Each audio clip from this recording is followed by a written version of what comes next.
روزے کی صبح ہونے کے لیے ضروری ہے کہ غروب آفتاب سے لے کر زحمہ کبریٰ سے پہلے تک روزے کی نیت کر لی جائے، ورنہ یہ نفلی کا مسئلہ ہے نا، فرض روزہ تو روزہ ہی ہے۔ علماء کہتے ہیں سحری کے لیے اٹھنا خود قائم مقام نیت کے ہیں۔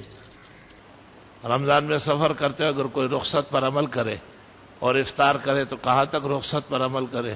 کہاں تک کیا مطلب ہے؟ یعنی جب تک سفر جاری ہے اور وہ روزہ نہیں رکھنا چاہتے اجازت ہے۔ صحیح بات صحیح کہ آخری عشرے میں پانی سے روزہ کھولنا افضل ہے۔ صوفیہ کرام کہتے ہیں کہ 10 پانی سے، 10 کھجور سے، 10 نمک سے۔ احادیث مبارکہ سے تو 30 روزے کھجور سے ثابت ہے۔ حاملہ عورتوں کو 7ویں اور 8ویں مہینے میں جو انجیکشن لگتے ان انجیکشن سے روزے پر کسی انجیکشن سے، کسی ڈرپ سے کبھی بھی کسی وقت بھی روزہ نہیں ٹوٹتا، سب غلط مشہور ہے۔ نہ لگایا جائے، بچا جائے، احتیاط کی جائے، وہ علیحدہ بات ہے، روزے کی تعظیم ہے۔ فقہا کہتے ہیں تیل و سرما بھی نہ ڈالا جائے روزے میں، لیکن روزہ ٹوٹتا نہیں ہے کسی قسم کے انجیکشن سے، کسی قسم کے ڈرپ سے روزے کا کچھ بھی نہیں بگڑتا۔ مسئلہ یہ کہ اس حاملہ عورت کے بارے میں روزے کیا ہوگا جس کا آخری مہینہ ہو، وہ روزہ رکھے گی؟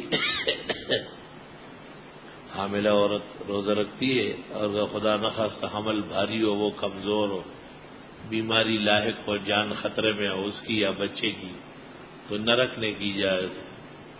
کیا منظر جزیل چیزوں سے روزہ ٹوٹ جاتا ہے؟ ڈرپ لگوانے سے ہرگز نہیں، رگ میں انجیکشن لگانے سے بالکل نہیں، روزہ محفوظ ہے۔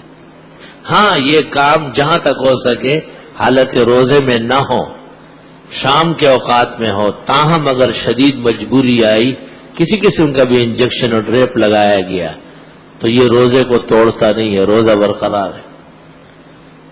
وہ روزے کی حالت میں کسی قسم کے انجیکشن سے روزہ نہیں ٹوٹتا، الا ہی کہ ایسا انجیکشن ہو جس کے لگنے سے براہ راست دوا یا غذا معدے تک پہنچتی ہو۔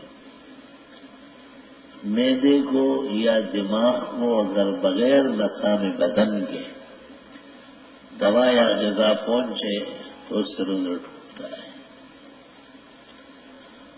بقیہ جتنے معالجات ہیں، انجیکشن سے یا ڈرپ سے، اس سے کسی قسم کا روزہ نہیں ٹوٹتا، وہ مسام بدن کے ذریعے رس کی دوا جاتی ہے، اس سے کوئی فرق نہیں پڑتا۔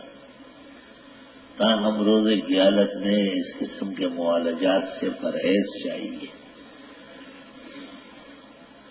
جیسے حنفیہ کہتے ہیں افطر الحاجم والمحجوم کے باوجود بچنے لگوانے والے اور لگانے والے کا روزہ نہیں ٹوٹتا، لیکن ایسا کرنا نہیں چاہیے روزے کی حالت میں۔